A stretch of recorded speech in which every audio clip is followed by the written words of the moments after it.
What up? 大家好，我是唢呐 and this is BBC Asks. But before we get started, remember to smash that like button to help the algorithm. So the very civil discourse between Steven Crowder and the Texas college student continues as they delve deeper into their differing points of view. And carrying on from our previous episode, in this segment, they expand on their ideas of de-escalation in police and military situations. De-escalation can only take place with formidable capability. And women don't have that physically. As a general rule, not all women, and certainly most of the women in our police force today. For de-escalation, when I think of de-escalation, I think of more like, physical therapy. You know how we learn about the cognitive You've ever heard about you've ever taken a psychology class? Sure. Okay.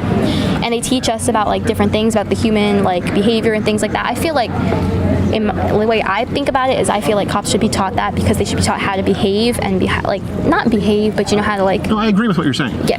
But I think it's a very important component of the job, right? Mm-hmm. I think it's a very important component to be able to de-escalate. Mm-hmm. And to be fair, most police-civilian interactions, most of them are not violent. Yeah.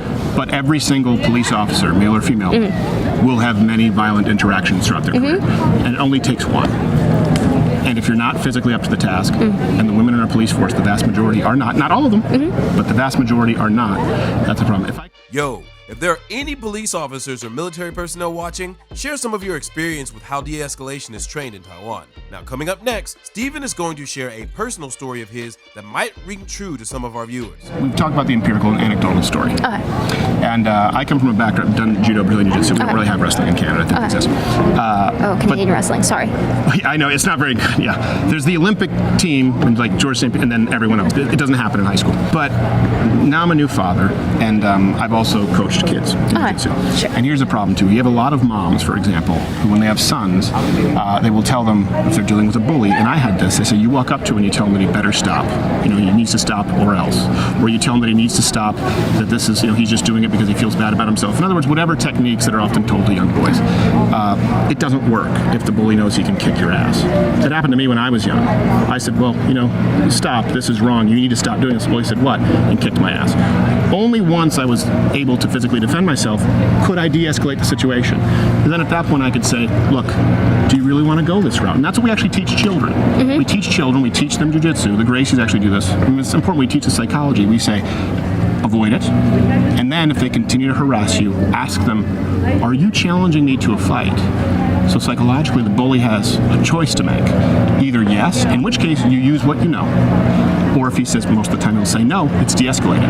But you can only ask that question if you know the answer is yes, then you can handle it. Women can't handle it if they're in an inner city and a man is on PCP. You can't de-escalate from a position of weakness.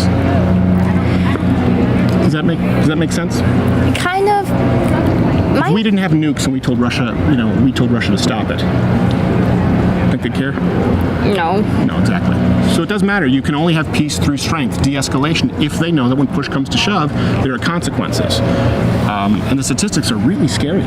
Women as far as being on the receiving end of violent attacks when they're police officers. It's not good. And I don't want to see that. I don't want to see women getting hurt because of some diversity quota. I don't think that's a good thing for women, and I don't think it's a good thing for the guy next to her. For me, 从小学到高中, I was bullied and in fights non-stop. And it wasn't until I started learning how to fuck people up with martial arts that I also figured out how to calmly navigate my way out of fights before they even began. But what's your experience?